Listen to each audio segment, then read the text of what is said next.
For many black families in America, land has never been just land. It's the memory of ancestors, a safe place to build a home, a silent promise passed down through generations. We will still be here, but too often that promise has been stolen, sometimes with a single signature, sometimes with nothing more than a dismissive smirk. When Janet Morgan arrived in the small town of Rustwood, she carried more than a plan to purchase 72 acres of land. She carried a vision to build a solar energy campus that would create over 1,000 jobs, so families like hers would no longer be forced to leave the places they belonged. She expected to sign the deal that very day. Instead, the landowner looked her up and down, then said slowly, "We don't sell to outsiders. No paperwork. No official reason. Only the kind of look you get when you've stepped into a room where the seats were already assigned, and one was certainly not meant for you." Someone live-streamed to the moment she walked away, captioning it with mockery. What kind of CEO can't even buy a piece of land?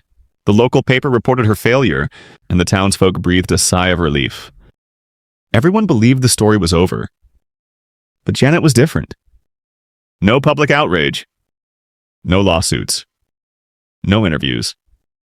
Instead, she quietly began doing what no one expected, buying up small parcels of land surrounding those 72 acres, one by one, through shell companies, like planting seeds deep in the soil. 6 months later, the town hall was packed for the big unveiling of Wade and Kyle's dream project. But when the LED screen lit up, the words were not theirs. Morgan Solar Campus, $300 million, owner of all surrounding land. The room fell silent. Janet didn't need a victory speech. Because sometimes power doesn't have to shout. It only has to bloom in its own season. And if you've ever been dismissed, ever been kept out of a room because someone decided you didn't fit, stay until the end of the story. Because you'll see, sometimes the most beautiful answer is silence until every eye has no choice but to turn toward you. Like, share, and subscribe so you don't miss the stories where the most powerful person in the room isn't always the loudest one. And it all began on a damp afternoon in Rustwood when Janet stepped out of her electric car, carrying a contract she thought would change an entire town. That afternoon, Rustwood wore a coat of false charm. The town's main street was lined with bright red banners reading "Welcome Investors," fluttering in the soft wind.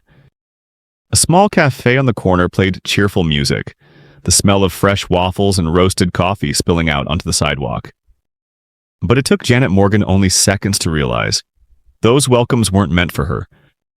The eyes that followed her weren't curious. They were colder than any winter draft, the kind you get when you've walked into a family meeting uninvited. She wore a simple cream suit, low-heeled loafers, her hair neatly pulled back. No secretary, no entourage. Just a folder in her hand and a clear goal: to sign the contract for 72 acres, the first step toward a solar energy center that could create over 1,000 jobs. But at the farm gate, she met Wade Ellis. A man in his 60s, worn leather jacket, cigar in hand, eyes half amused, half appraising. "You're Janet Morgan?" he asked, as if the name itself were a riddle. "Yes," Janet replied evenly. He nodded slightly, then smirked. "We don't sell to outsiders." Each word dropped slow with intentional pauses. And before Janet could ask why, he added, "Especially those who don't fit in this community. There are rejections that cut deeper than any legal notice." This was one of them. Before she could respond, the drone she'd brought to survey the property wobbled in the air. A sudden gust of wind sent it off course, plunging it into a mud puddle by the gate. Wade pulled out his phone and went live. "A CEO who can't even handle a propeller?" he called out, panning his camera to the mud-covered drone. A few nearby chuckles followed, not loud, but enough to make the moment a public spectacle. Janet said nothing. She bent down, picked up the drone, mud streaking her sleeve. Her eyes met Wade's camera lens for just one brief second, long enough to send a message the live stream audience wouldn't catch. But Wade would. This isn't over. She turned and walked toward her car, leaving behind the murmurs and smug glances. They thought she'd lost right there at the gate. But anyone who truly knew Janet Morgan would understand, big stories often start with a door slammed shut. And this was a door Rustwood would wish they'd never locked. She didn't get into her car right away. She stood there, drone still dripping mud in her hands. Her face held no polite smile to soften the moment, no flare of anger to give the crowd satisfaction, only a sharp, still silence like a windless lake whose depth you couldn't guess. She scanned the faces around her. They were no strangers to this kind of scene. These were the looks of people who thought they'd just witnessed justice being served. They enjoyed seeing an outsider, especially a black woman, have her wings clipped before she could even take off. Some pretended to look at their phones, their lips twitching with restrained laughter. Others crossed their arms, leaning toward a neighbor as if to say, "Told you so." In that moment, a memory rose, so vivid Janet could almost hear the creak of her grandfather's wooden door closing for the last time. Years ago, he'd lost his farm to a new tax law no one in the village could explain straight. They came, read a few lines on a piece of paper, and took away the land that had fed 3 generations. He stood still, gripping his cane, his eyes holding no tears and no rage, just the deep loss. Janet, at 8 years old, was too young to understand. Now, in Rustwood, she understood perfectly. Land had never been just dirt. For families like hers, it was the root of memory, the thread tying past to future. Losing it didn't just mean losing property. It meant losing part of the story you could pass down. She looked back at Wade Ellis, who was still busy answering comments on his live stream, wearing the smug expression of a man who thought he'd won a chess match he couldn't possibly lose. But Janet knew. The true winner isn't the one who ends the game early. It's the one who waits for the board to change color. She didn't speak. No explanation, no defense. Because in places like this, words change nothing. But silence, placed with precision, can become the sharpest weapon. Janet got into her car, opening the door slowly as if stretching the moment just enough to etch it into memory. When the car rolled forward, she didn't look back. Rustwood believed they'd closed the final door in her face. But in her mind, that door had just cracked open to a different path, one that would bring her back here, but not in the way they expected. She drove out of Rustwood in heavy silence. The road stretched ahead, trees lining both sides like mute witnesses, neither cheering nor comforting. She hadn't signed. She hadn't argued. And she'd left no trace of being rattled. The tires carried her past small houses, run-down gas stations, diners still bearing under new management signs, reminders that ownership here could change fast, but opportunity didn't open for everyone. At the edge of town, Janet pulled over. She opened her laptop, the glow of the screen lighting a face calm to the point of unsettling. Not the calm of surrender, but of calculation. On the screen, the town map spread wide, every street, every parcel. She zoomed in on the land surrounding the 72 acres. Her finger tapped each small square, noting size, owner, legal status. 12 plots. Small, scattered. Seemingly meaningless. But to Janet, they were 12 pieces of a net. She remembered her grandfather's words spoken years ago as he showed her the last patch of field he'd kept after losing the farm. You don't have to hold the whole forest, just the road that leads into it. Back then, she hadn't understood. Today, she knew exactly how to turn those words into strategy. She began researching each property, who owned it, whether taxes were owed, whether it was quietly for sale. Plots marked quick purchase possible got a different color on her notes. Her eyes moved between the screen and her notebook, like an architect sketching plans for a building only she could see. Somewhere across town, Wade Ellis was probably still live streaming, telling his version of how the lady CEO walked away at the gate. But Janet knew. Every story he told only deepened the belief that the game was over. And that was her greatest advantage. The night wind picked up, rattling the trees.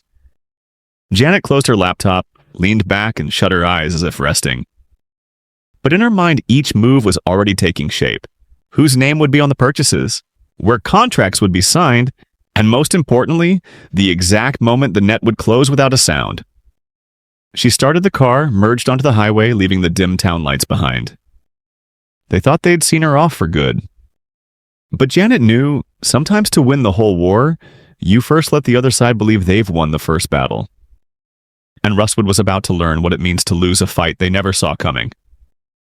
3 days after being turned away at the gate, Janet sat in her glass-walled office on the 18th floor of Nova headquarters, watching the city curl under a curtain of gray rain. A message lit up her phone.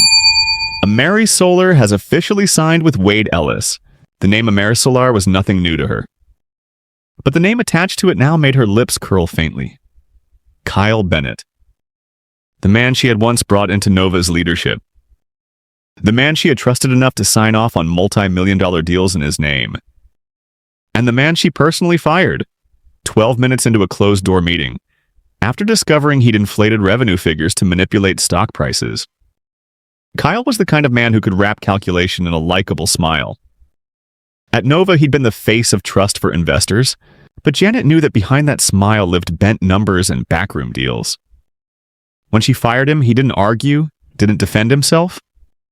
He only bowed his head and wished her good luck, as if the game wasn't over. And now he was back. Not as a subordinate, but as CEO of her direct competitor, the company Wade Ellis had just partnered with.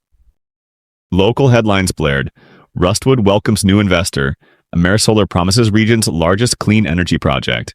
The article was paired with a photo of Kyle and Wade shaking hands for the camera, both smiling, as if the picture had been signed off years ago.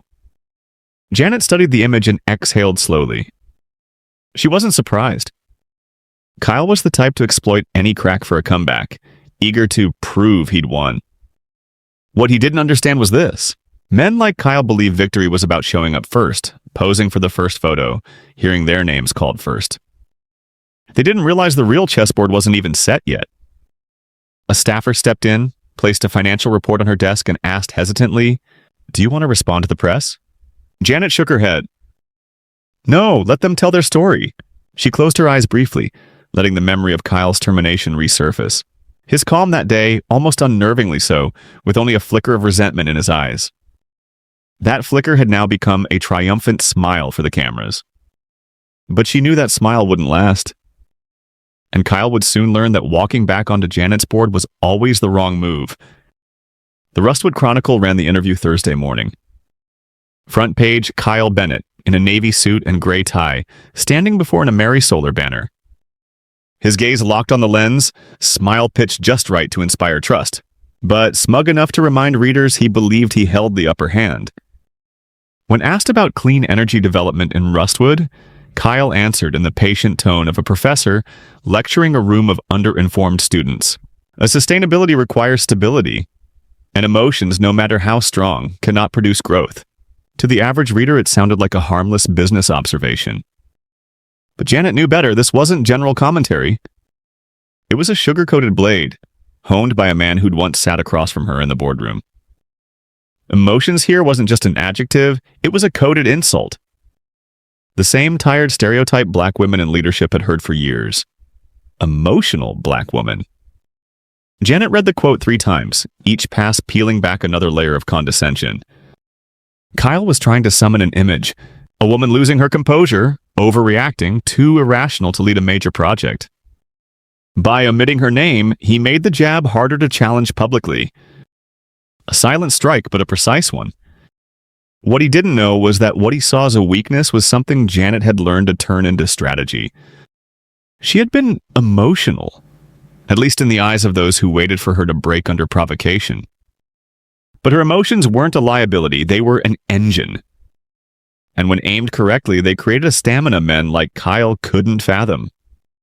That afternoon, a different reporter called, asking if she wanted to respond to Kyle's comments. Janet simply said, "Let him talk.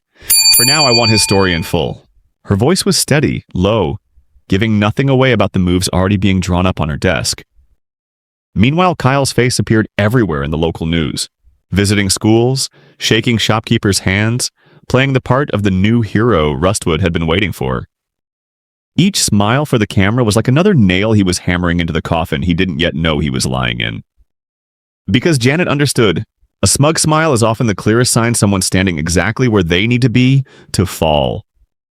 The article on Kyle still lay open on her desk when Janet capped her fountain pen. No public comment. No rebuttal. Instead, she leaned back, letting the polished words float in the air like smoke that hadn't yet dissipated. In the glass behind her, she saw her own reflection. Calm face, unreadable eyes. This, she knew, was what frustrated rivals most. They wanted to see her react, to catch a flash of irritation, to prove their words had pierced her armor. But no, she wouldn't give Kyle that gift. She opened a worn leather notebook from her desk drawer, flipping to a blank page. The neat, bold handwriting at the top read, "The loudest insult is silence." She added beneath it, "And silence is only worth anything when it has a target." Janet had met too many people convinced they were the smartest in the room. Almost all made the same mistake, thinking someone's silence meant weakness. She knew Kyle was telling himself, "Janet's not reacting. She must have nothing to hit back with. How funny." She closed the notebook, a thin smile tugging at her lips. Not one of courtesy, but the smile of someone holding the upper hand. The other side hadn't noticed yet. For her, patience wasn't waiting out the storm. It was letting the storm swell until one shift of wind could sink everything. Outside, the evening news kept showing Kyle's handshakes, ribbon cuttings, and sound bites about a stable, unemotional future. Janet sat in her office, screen still on, watching as if studying a play whose ending she already knew. Every round of applause for him to her was just the drumbeat before the curtain fell. She picked up the phone and called her assistant. "I need the updated ownership list for every parcel surrounding the Ellis property." Her voice was even, with no upward inflection.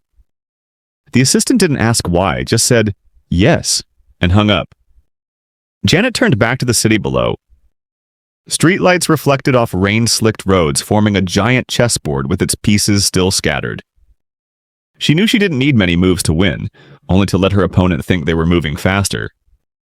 Because sometimes the surest way to make the arrogant destroy themselves is to nod, smile, and take half a step back. And Kyle still had no idea that half step was just the run-up for her next leap.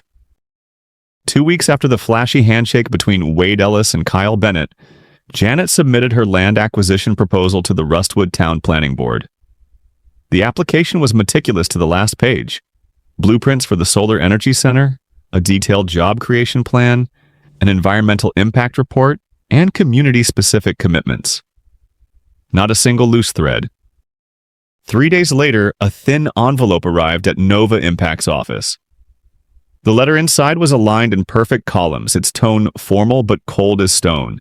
"Your proposal has been denied. Reason: the project does not align with the identity of Rustwood." Identity! The words sat on the page like a perfectly placed pebble meant to trip you. Janet read the line 3 times, searching for a reasonable definition. But she knew, in towns like Rustwood, identity had little to do with architecture or zoning. It had everything to do with the skin color of the person on the deed. A short follow-up meeting was called, just long enough for a silver-haired board member with a polite smile to say, "My dear, we want to preserve the town's spirit. Large-scale projects sometimes strip away what makes us who we are." Janet knew exactly what spirit meant.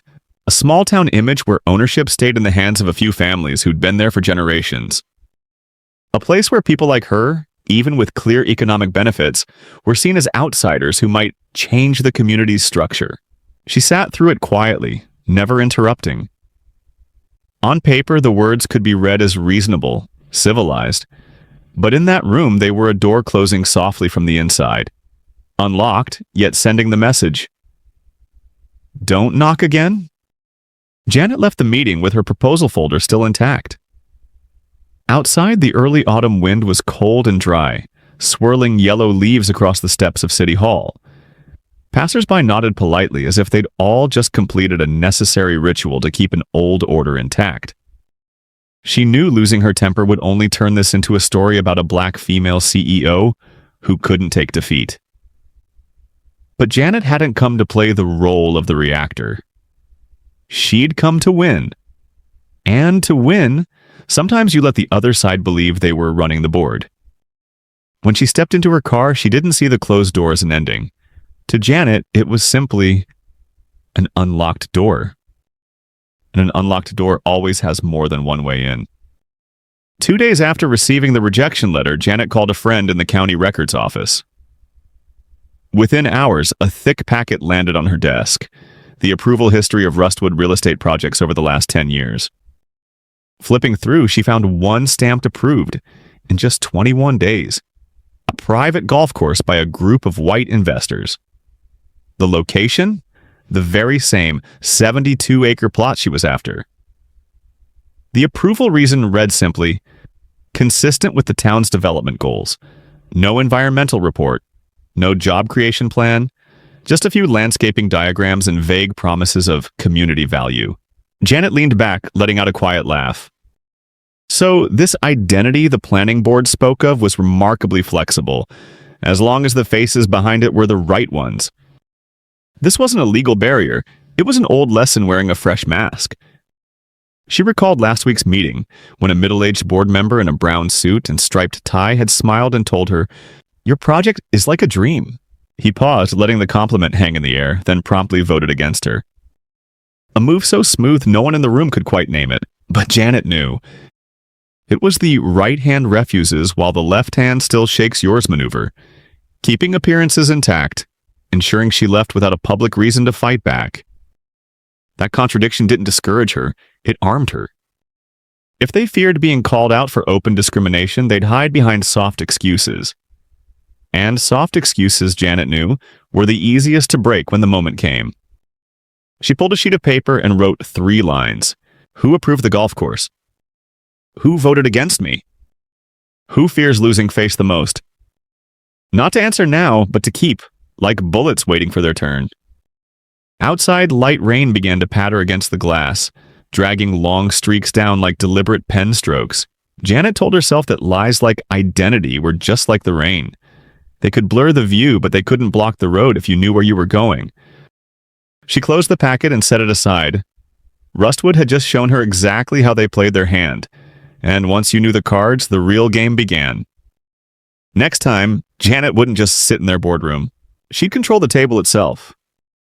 The next meeting lasted under 20 minutes. The room's atmosphere was like a bland tea party. Empty compliments, overly firm handshakes, and sidelong glances avoiding her gaze. When the board secretary read the final decision, Janet simply nodded, smiled, and packed her folder. No arguments, no rebuttals. Outside City Hall, she spotted familiar faces from the last session. They huddled together, voices low, occasionally glancing her way. She knew exactly what they were thinking. She's done. What they didn't understand was that this was only a small step in a longer play. Janet hadn't come to Rustwood to ask permission. She'd come to find another way in. That afternoon, back at her city office, the last light of day stretched across her walnut desk. She pulled open a drawer and retrieved a large map of Rustwood. Not a tourist map with quaint streets and diners, but a land ownership map. A complex grid of boundaries, names, and parcel codes. She spread it out and placed small red glass beads over Wade Ellis's 72-acre property. Then her eyes moved outward. A vacant lot to the north owned by a family behind on taxes. An abandoned warehouse to the west, whose owner had moved out of state. A weedy patch in the southeast under a company Janet knew was in financial trouble.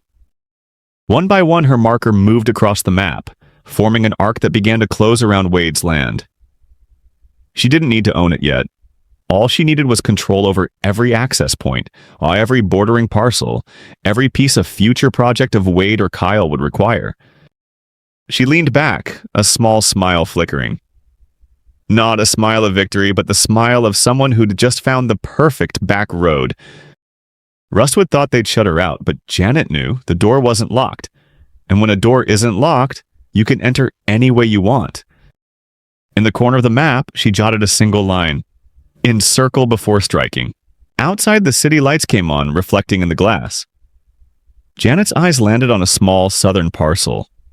Her smile deepened. That would be the starting point. And from that starting point, all of Rustwood would learn how to open their doors when she knocked. Winter came to Rustwood quietly. Thick morning fogs, afternoons that ended too soon, the sun itself seeming eager to leave town earlier than usual. 6 months had passed since the planning board rejected Janet Morgan's project, and on the surface, the town looked unchanged. But beneath that stillness, a chessboard was being rearranged, square by square, piece by piece, without anyone noticing. Janet no longer appeared in Rustwood. Her name vanished from every transaction. In place of Janet Morgan were faceless entities, small investment funds from out of state, freshly formed LLCs with P.O. box addresses, and a few private individuals acting as stand-ins. Each property was acquired with precision and quiet, as if none of them were connected at all. In the corner cafe, whispers began, "What's she doing?" Some guessed Janet had given up and sold the entire plan to someone else. Others thought she was playing some peel the onion real estate game for profit. A few suspected she still had her eyes on that 72-acre tract. But if so, they couldn't fathom the path she was taking. Meanwhile, in her city office, Janet worked over maps that were constantly updated and replaced. Each week, a red slash appeared, marking another parcel folded into her network. Not always major acquisitions. Sometimes it was just an old garage beside the road to Wade's farm. Sometimes a neglected lot whose owner had forgotten to pay taxes. Small, seemingly meaningless pieces that were slowly closing a circle around Rustwood's heart. Her strategy was never to buy the main land immediately. Janet understood. When you aren't invited into a room, you can stand against its walls and build new walls. Until one day, the room has only one exit, and it's in your hands. Local land watchers began to notice. An old Rustwood realtor told a friend, "Strange, anyone who needs to sell quick finds a buyer instantly, cash, no haggling, but no one knows who's behind it." They didn't know, and Janet made sure they wouldn't. Whenever she heard these rumors, she just smiled. The more speculation, the less people saw the truth. And for her, that fog was the perfect shield for her plan. Because Janet knew, by the time the full picture came into view, no one would be asking, "What's she doing?" it anymore. They'd be asking, "How do we stop her?" The list of new acquisitions on Janet's desk grew longer by the week. But not every deal slid into place easily. Some owners clutched their deeds like the last shield of family honor. Others wouldn't cooperate simply because the name Rustwood was tied to a black female CEO. Janet knew if she was going to close the circle, she needed someone who understood not just the market, but Rustwood's tangled personal alliances. That person appeared one late afternoon as she reviewed her updated maps. A strange text lit up her phone. "I can help you buy faster, but we need to meet in person." The meeting was set in a quiet bar 30 kilometers from Rustwood, a place where no one knew anyone. The man who walked in was tall, lean, wearing a gray coat, his gray-blue eyes sharp with caution. He introduced himself. "Name's Colin Ellis." It took Janet only seconds to make the connection. Ellis, same last name as Wade. Colin didn't dance around it. "He's my uncle, also the man who cut me out of the will 2 years ago." He took a sip of his drink, smirking. He thought blood would sit quietly and starve, but he forgot. Blood still needs somewhere to live. Janet laughed. It wasn't just a jab. It was a perfect summary of power in families like the Ellises. Everything revolved around land and ownership, and when both were taken from you, you found another way to take them back. Colin knew who was struggling, who needed cash, and, most importantly, who was angry enough at Wade to sell a bordering piece of land. He never asked Janet for her true reasons. "I just need to know you want to buy," he said, "and I want to sell to you." From that day, transactions that once took months now closed in days. Colin was the invisible name in every deal, close enough to unlock each door, far enough to keep anyone from linking him to Janet. Rumors spread that the mystery buyer seemed to always know when a landowner was ready to take an offer. Some brokers were puzzled, some suspicious, but no one had proof. Janet didn't care about Colin's deeper motives. Maybe it was personal revenge, maybe pure profit. In long games, allies didn't need to be loyal, only aligned until the goal was in reach. And with every deal Colin helped close, it was another quiet cut into land Wade thought would always be his. Janet knew, by the time Wade realized who was holding the knife, every cut would already be made. The final deal closed on a spring morning, Rustwood still damp from an all-night rain. The paperwork was neat, the check amount clean, and Janet's signature nowhere on the page. The only name was that of a small LLC with no apparent connection to her, but Janet knew. This was the last piece. In her office, she spread the large rustwood map across her desk. The once scattered squares were now colored in, linking into a closed ring around Wade Ellis's 72 acres. No road, no access point for his project existed without passing through her property. 6 months of quiet acquisitions had been like threading an invisible net. No one noticed when an old warehouse changed hands, when a weedy lot was fenced off. But from above, Rustwood was different now. The town's heart, Wade's land, was completely surrounded by hers. Colin walked in, placing an envelope on her desk. "He still doesn't know," he said, a faint curl at his lips. Inside was a copy of Wade's newly resubmitted construction plan to the planning board.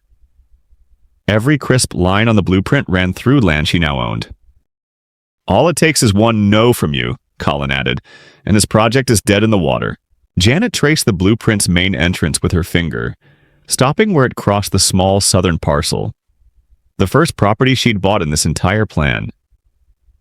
A faint smile touched her lips. How ironic that a lot Wade once called worthless was now the only key to his 72 acres. She didn't act immediately. True power wasn't in shutting the gate instantly, it was in letting the other side feel the walls closing in, inch by inch. Janet wanted Wade to see the picture clearly, to understand that power games weren't only played in boardrooms, they were played on every inch of ground he thought was his. Outside, Rustwood moved as always. People shopping, kids riding bikes, everyone believing Wade's land was as secure as ever. But Janet knew, one signal from her and everything could change in a day. She folded the map and tucked it into a drawer as if the net existed only in her imagination. But in her mind, every strand had tightened. No gaps left. And when Wade finally realized he was standing in the center, he'd understand the door he once closed on her had become his cage. That morning, Janet's office had an unannounced visitor. The receptionist only had time to relay a brief message over the intercom. "He says he's an old friend." The door swung open, and Kyle Bennett walked in as if he still belonged there. A deep navy suit cut to perfection, a gold watch catching the light at his wrist, and that smile, the familiar weapon, set precisely to friendly but superior. Janet looked up from her documents. She didn't invite him to sit, only observed. Kyle still had the same habit, entering someone else's space as though bringing a gift, but really measuring whether they had enough room for his shadow. "Janet?" he began, voice low and steady. "I heard your project's in trouble. I can save it before it dies." She didn't answer right away. For several seconds, the only sound in the room was the tick of the wall clock. Kyle leaned forward and pulled out a chair for himself without waiting for permission. He set a thin file on her desk and slid it toward her.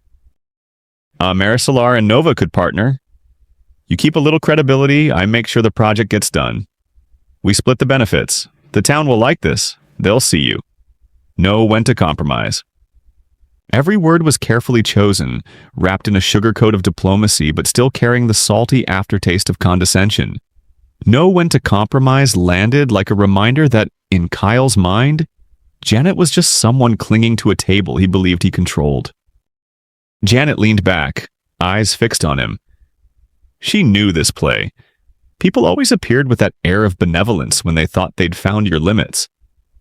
Kyle likely believed her rejection at the planning board and her silence for the last 6 months were signs of exhaustion. He didn't understand that her silence was an action, not a reaction. She opened the file and skimmed a few pages. The numbers and clauses were hurried, almost crude. This wasn't an invitation to collaborate. It was a ticket to exit the game under the pretense of a deal, so someone else could claim the win.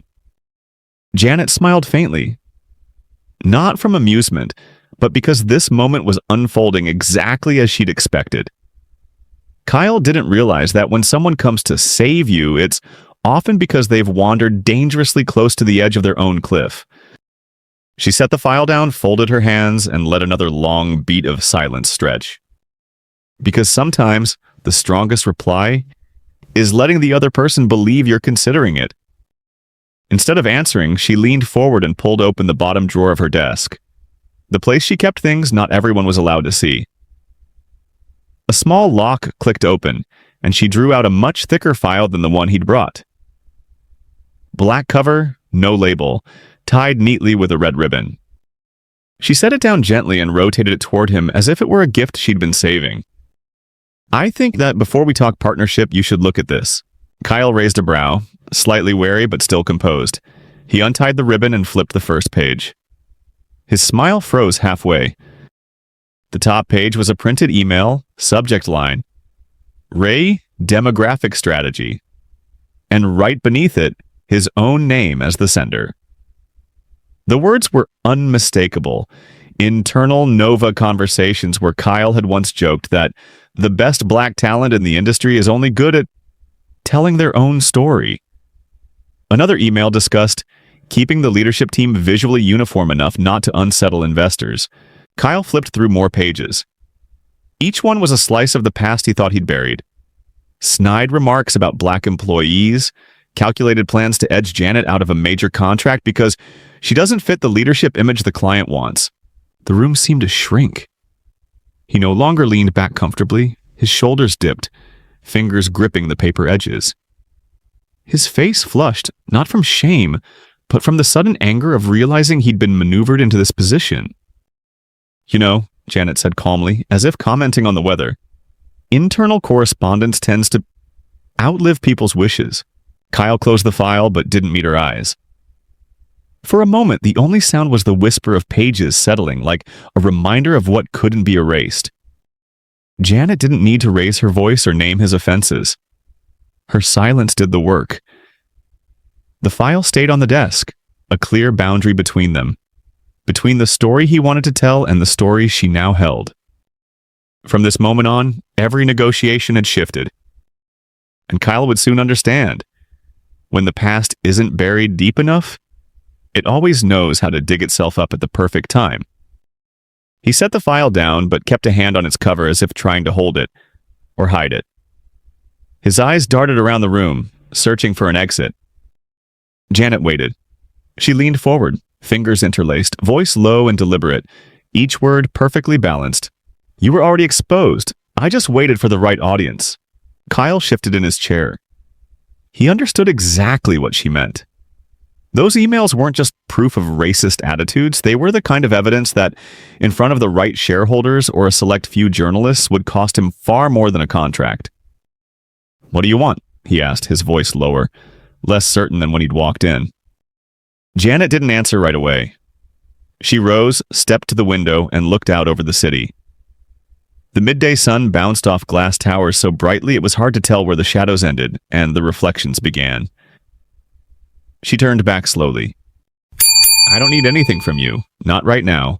I just want you to know, if I ever hear my name in the story you're telling, I'll make sure mine is told first." Kyle pressed his lips together, his fist tightening on the desk, but not moving. The silence stretched long enough for Janet to watch him wrestle with keeping his composure. "You think I've been silent for 6 months because I ran out of moves?" she asked, her tone soft but cutting. Silence is a choice, and when used at the right time, it makes the other side think they're ahead. He didn't respond. He knew any answer now would only dig him deeper. Janet returned to the desk, drew the file back toward herself, and retied the red ribbon.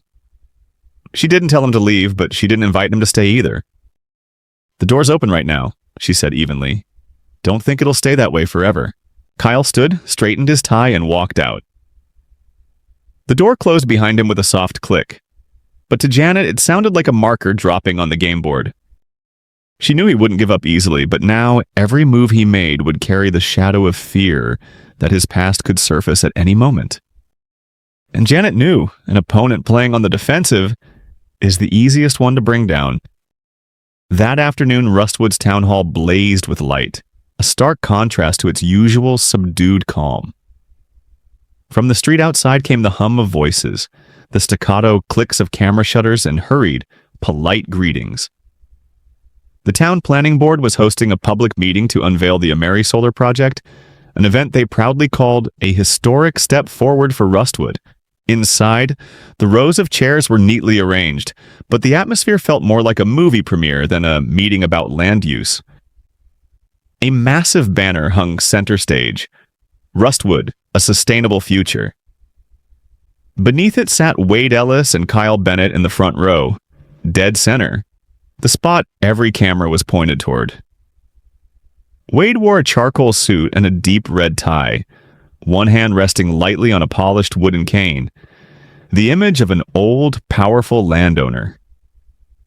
Kyle wore his well-rehearsed smile, his gaze sweeping the room as if to ensure every eye found him. The two men looked like the stars of the show, and the hall was their stage. Reporters jostled for position, some climbing onto chairs for a higher angle. Flashes burst in rapid succession, catching moments of Wade shaking the mayor's hand, Kyle chatting with local investors. Most of the audience was made up of townsfolk, faces Janet recognized from previous meetings. Many wore thick scarves and turtlenecks, arms folded as they waited for the main speeches to begin. They weren't just here for the plan, they were here to witness the moment that had been whispered about for months. A Mary Solar winning the land that an outsider, someone like Janet Morgan, had failed to get. From the front row, Wade leaned toward Kyle, murmured something, and the two shared a small laugh. It didn't need to be loud, just enough for those nearby to notice and smile along, as if sharing an inside joke. The moment was brief but deliberate, a calculated signal. We're here. We own this story. We own this. At the very back of the hall, in the shadows beyond the camera's reach, Janet sat quietly. Her dark coat helped her blend into the last row. No one called her name. No one invited her to speak, and she had no intention of disrupting their script. Not yet. Every handshake and every nod on stage only strengthened her certainty about what she was about to do. Because Janet knew, the best plays aren't defined by what happens under the spotlight, but by the moment the audience realizes they've been watching the wrong protagonist all along. And this meeting night was only the opening act. She had chosen a seat near the wall, last row. From here she could see the entire stage but remain invisible to the lenses. A small notebook lay open on her lap, pen poised in her hand. Her handwriting was neat, deliberate. Not to record what was being said, but to etch every detail of the performance into her memory. On stage they spoke of development vision, clean energy, and unified community support. Each time one of those words was uttered, Wade nodded, Kyle smiled. They performed so convincingly that anyone unaware of the backstory might believe this was an earned victory. Around her, whispers began to ripple. An older woman in a red scarf leaned toward her friend. "Hein? Wasn't she out already? What's she doing here?" A man in the row ahead replied in a half-whisper, half-smirk. "Nah, probably here to watch them finish it off. Might even learn how real business is done." Janet heard every word, but her pen never stopped moving. She didn't write their comments down. Instead, she drew a small circle in the corner of the page, a personal mark for moments worth remembering. She knew every sentence spoken today would have value, just not in the way they imagined. The lights were trained on the stage, but Janet's gaze lingered on the wings, where tech staff, reporters, and a few board members moved about. They thought she was just another silent observer. In reality, she was tracking every path, who spoke to whom, who passed documents to whom. The air in the hall grew taut. Every chair scrape, every muffled cough sounded louder. The presentation had reached its thank you segment, a sign that decisions were about to be cemented. Janet closed her notebook and laid the pen on top. She didn't need to record anything more. The important part of this meeting would come after someone believed they had already won. A younger man, seated diagonally in front of her, turned to glance at her. His look was part curiosity, part condescension, as if to ask, "Why are you still here?" Janet answered with a slight, polite nod that revealed nothing. The tension in the room wasn't from raised voices, it was from the stillness before a shift no one yet sensed. And Janet knew when a string is pulled this tight, a single note is enough to make the whole piece tremble. The master of ceremonies stepped to center stage, his movements polished by rehearsal. Warm yellow light bathed him, transforming the space into something resembling an awards night. His voice rolled out, slow and deliberate, giving the impression that history was about to be made. I see, and now...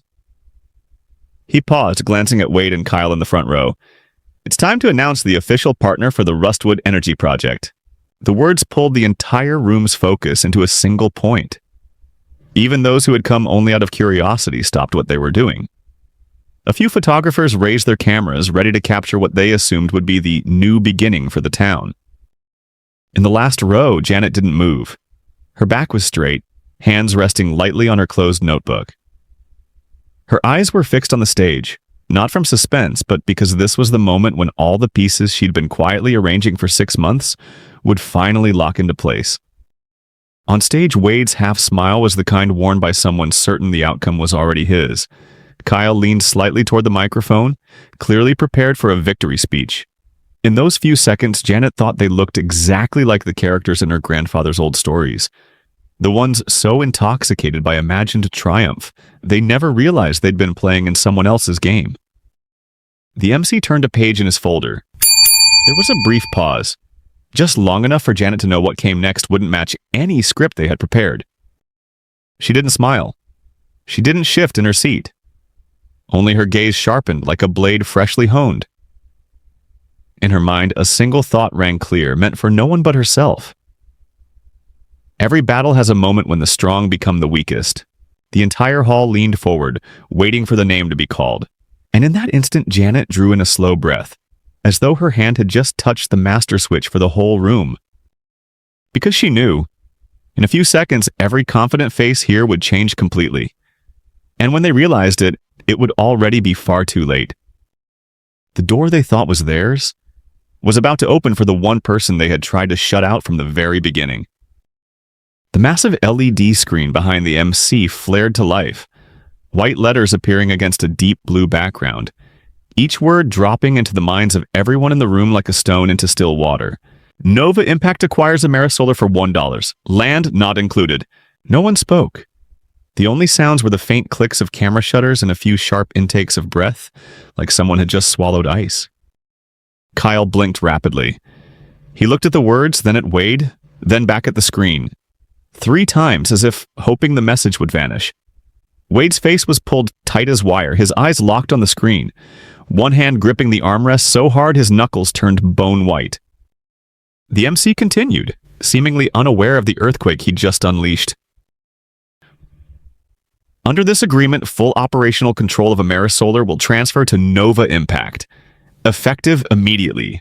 That last phrase, effective immediately, landed like the slam of a coffin lid. And that was when Janet rose to her feet. She walked slowly down the center aisle. The audience's eyes followed her in sequence, like a domino chain of dawning realization. The woman the whole town had written off as already out was now walking toward the stage, unhurried, unshaken. Kyle twisted in his seat to watch her, his lips moving but unable to form words. Wade just stared, his expression a mix of fury and disbelief. When Janet reached the front row, she paused for a single beat, tilting her head slightly as if to say she'd heard every word they'd ever spoken about her behind her back. Then she stepped up onto the stage. Excuse me, she said, voice calm but carrying to every row. I think you've left out one small detail. The land doesn't belong to Amerisolar. The land belongs to me. A ripple of murmurs swept through the room, spreading like a slow wave from corner to corner. The screen behind her shifted to a new slide. A map of Rustwood with red blocks surrounding the 72-acre tract. Each red block bore the same caption, owned by Nova Impact. Janet faced the audience, a faint smile on her lips. And if you plan to build anything, you'll need to go through me. No one laughed. Eyes darted from the council table to the reporter's row. The air had shifted. Those who once saw her as an outsider now realized they'd been standing on the wrong side of the board. But Janet wasn't done, and what came next would drain the air from the entire hall. Wade sat frozen, like some weathered wooden statue left too long on a porch. Only now, where confidence once gleamed, there was nothing but ash. The invisible gavel of truth had fallen in the middle of the room, not with a bang, but with a suffocating silence. Kyle looked no better. His face had gone pale, his eyes darting like a man searching for an exit in a room with no doors. His expensive suit suddenly hung loose on him, as if the arrogance that once filled it had deflated. Janet remained on stage. No microphone, no grand gestures. She turned to the reporters, their recorders raised, waiting on every word. "Heine, some sales," she said slowly, each word hitting like a drop of water on a hot pan, "are overpriced at any number above 1. The hall went utterly still. Those who didn't get it looked confused, those who did changed color. A young reporter frowned as she scribbled furiously, knowing this one line would make a headline. In the front row, Wade swallowed hard. He knew her words weren't just about the $1 Amerisolar sale. They were a blade aimed straight at the pride of the entire town. He'd handed control to someone he'd once deemed unworthy to even walk through the gate. Kyle made a sound halfway between a laugh and a choke. Awkward, cornered. He knew that if any journalist dug into Amerisolar's old files, the emails Janet held would be the explosives buried under his name. Janet swept the room with her eyes, weighing each gaze, fear, confusion, and in some, the beginning of respect. She said nothing more, only gave a small nod and stepped down from the stage. Her heels struck the wooden floor in steady beats, and it was that sound, not applause, not shouts, that marked the meeting's end. Each step seemed to pry another brick from the wall of Wade and Kyle's confidence. Behind her, the LED screen still glowed. The words "land not included" hung there like a cruel, permanent footnote. But Janet didn't leave just yet. At the doorway, she turned slightly, speaking as if to only 2 men, yet loud enough for all to hear. "Your problem? Wasn't that you didn't see this coming, it's that you thought I'd stay silent forever." The door closed behind her, and with it, an era in Rustwood ended. Because by that afternoon, the town would learn. Losing a piece of land hurt far less than losing the right to decide what happened on it. No one had noticed the exact moment Janet rose from her seat. They'd been too busy staring at the LED screen as if that $1 price tag was an ink stain on Rustwood's history that could never be scrubbed out. But when the sound of her heels echoed through the hall, heads began to turn, an instinctive reaction to the arrival of power no one had anticipated. She didn't rush. Each step held a pause long enough to make the seated wonder, what does she know that we don't? She carried no papers, no folders, just a black note-taking pen, as if the entire deal were nothing more than an entry in her daily journal. Wade shifted, trying to speak, but his mouth opened and closed like a fish on dry land. Kyle couldn't lift his eyes. This was the exact scene Janet had pictured 6 months ago. The moment they realized the game had ended before they'd even moved their last piece. The press began to stir. A seasoned reporter, the same man who had shaken his head when Janet first filed to buy the land, was now weaving through chairs to catch up with her. "Mrs. Brooks, was this planned from the start?" She smiled, sidestepping the question. "Yeah, Nelson, I just hate driving through a town with bad views." The recorders clicked like mad. Everyone knew views meant far more than scenery. As she passed the back row, a few locals nodded to her. Once, they'd looked at her like a stranger. Now their eyes were like people seeing the first rain after a drought. They might not all agree with her, but they all understood. The old order had shifted. The main doors opened. Noon light poured in, catching the edge of her face as she stepped outside, leaving behind a hall turned into a buzzing hive. Reporters scattered, phones rang nonstop, alerts pinged on screens. Janet didn't look back. To her, that room had only ever been a side stage. The real performance would play out in real estate offices, in bank boardrooms, and in the evening news when the country began to hear about Rustwood. Not as a quiet little town, but as a lesson in how power really works. She knew Wade wouldn't sleep that night. Kyle would call friends who were already deleting his number. And the town would have to get used to the fact that their welcome investors sign was no longer an empty slogan. On the stone steps, Janet paused, inhaling deeply. A small smile crossed her lips, not for anyone else, but for herself. 6 months ago, she'd been stopped at the gate, 6 months later, every door opened without a key. And this was only the beginning. The hallway to the parking lot felt longer than Janet remembered.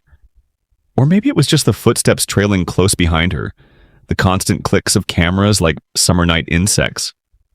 When the glass doors slid open, a damp breeze carrying the smell of rain-soaked earth swept in, clearing out the heavy, stale heat of the hall.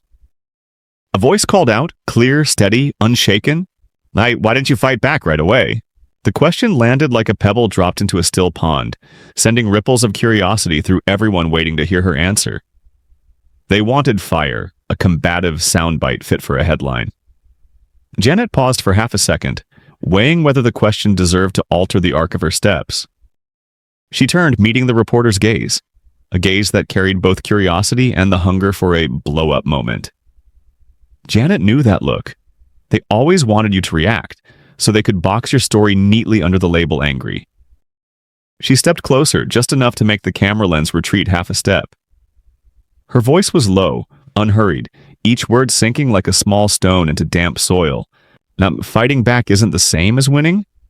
Sometimes silence lets the other side build their own trap, and then all you do is shut the door. A single shutter click followed. No one dared to interrupt. The moment felt like a photograph already destined for tomorrow's front page. Janet walked on, her hand brushing the roof of her car as if touching a piece of ground she had just defended. Behind her, a couple of young reporters whispered, trying to decode the meaning in her words. But to Janet, there was nothing to decode. She thought back to her early days in Rustwood, the cool glances from locals, the polite refusals wrapped in fake cordiality, Wade's smirk at the property gate. All of it had led to today. Not because she'd won a shouting match, but because she'd built an entire chessboard they never noticed. Somewhere behind her, Wade and Kyle were still trapped in the hall, cornered by questions and camera flashes. She didn't have to see it to know. They'd have to explain how they lost everything, and there would never be a clean answer. When Janet shut her car door, the sound was the full stop to a long chapter. But in her eyes, there was something more, a quiet reminder to anyone thinking this was the end. Because land, like power, truly belongs only to those who stay silent long enough to hear it speak. And the story wasn't over. Her car rolled slowly along the dirt road out of the town center. Through the window, she saw rows of old trees standing tall, their roots sunk deep into soil that had existed long before Rustwood had a name. She thought of lives like those trees, silent but enduring far beyond any storm. Her phone buzzed on the passenger seat. Maya, her longtime assistant, spoke with a voice still charged from the meeting. "Jan, why didn't you just tell the whole room from the start? Why not play every card?" Janet smiled, her eyes following dappled sunlit patches along the road. Land is power, but silence is the soil. That's where legacy grows. Maya went quiet for a few seconds, then exhaled. She understood, though she doubted others would. Janet didn't elaborate. Silence to her wasn't absence of action. It was an action in itself, calculated and timed, like planting a seed. She remembered when her grandfather lost his farm. The family had shouted, protested, filed lawsuits, and lost. He had simply sat on the porch, sipping tea, and said, "They're digging their own hole. We don't need to help." She hadn't understood then, but today, in the roar of media frenzy, she knew he'd been right. With land, people think power lies in ownership. Janet had learned the truth. It lay in controlling how others could reach it. And that control was sometimes won not through shouts, but through silences that forced others to hear their own footsteps echo. Maya broke her thoughts. "But they'll tell the story their way." "Good," Janet replied. "Because when the land is yours, all they're doing is talking from outside the fence." The tires turned onto a road leading to an empty lot. 6 months ago, it was nothing but weeds. Now, wooden stakes marked boundaries for what would become the biggest project the town had ever seen. From here, she could look straight into Wade's 72-acre tract, now surrounded, locked in by the very parcels he'd once deemed worthless. Janet cut the engine, stepped out, and pressed her shoes into the soft soil. She crouched, scooped up a handful, and let it fall through her fingers. This kind of power didn't need drums or flags. It grew in silence, like seeds waiting for rain. In the distance, an engine rumbled. The town didn't know it yet, but once the foundation was laid, every story would have to be rewritten from here. And what Janet was about to do next would silence all of Rustwood. Rustwood's afternoons had a particular light. Gold like honey, but cold as steel, slipping between leaves and streaking long across the hills. Janet stood alone, as if the wind had swallowed all the town's noise. Before her stretched a tapestry of land, lots stitched together into a seamless ring around Wade's property. No longer scattered patches, but a single cloth, and she was the hand holding the needle. Down the slope, a few townspeople watched from a distance. She recognized some who had laughed when her drone crashed in the mud, when the council voted against her, when Kyle called her too emotional to do business in the papers. They weren't laughing now. Their smiles had changed owners. The wind picked up, carrying the scent of freshly turned soil. To Janet, it was more than the smell of ownership. It was the scent of a story ending and another beginning. She thought through every step. 6 months of collecting scraps, of meetings where answers always began with no, of eyes scanning her like she didn't belong. Each moment had paved the road to this hill. She'd let them think they'd won, let them rest easy in their shallow victory. And when their guard fell, she closed the circle. The setting sun poured bronze over weeds and fence posts. Janet narrowed her eyes as if hearing an unspoken congratulations. Maybe Wade from the other side was looking up too. Maybe he was realizing that true power wasn't a deed on paper, but deciding who crossed the fence and when. Her phone buzzed again, a message from Maya. "Media's blowing up. Want to give an interview?" Janet glanced at the screen, slid the phone back into her pocket. She'd never needed a crowd to prove she was right. To the west, the sun dipped lower, washing her new land in deep red. It was an afternoon like any other, but for Janet, it was the quiet moment of a flawless victory. One without fireworks, just light and soil as witnesses. She turned, walking down the hill, her shadow stretching like the new boundary of the town. Because tomorrow, when the town woke up, they'd learn Rustwood had changed hands, and they'd miss the moment it happened. If this story touched your heart, make sure to like, share, and subscribe. Every click helps us bring more powerful stories of empathy, justice, and silent strength to life. Your support is what fuels this journey. Let's keep standing together and rising higher, one story at a time. Stay safe and inspired.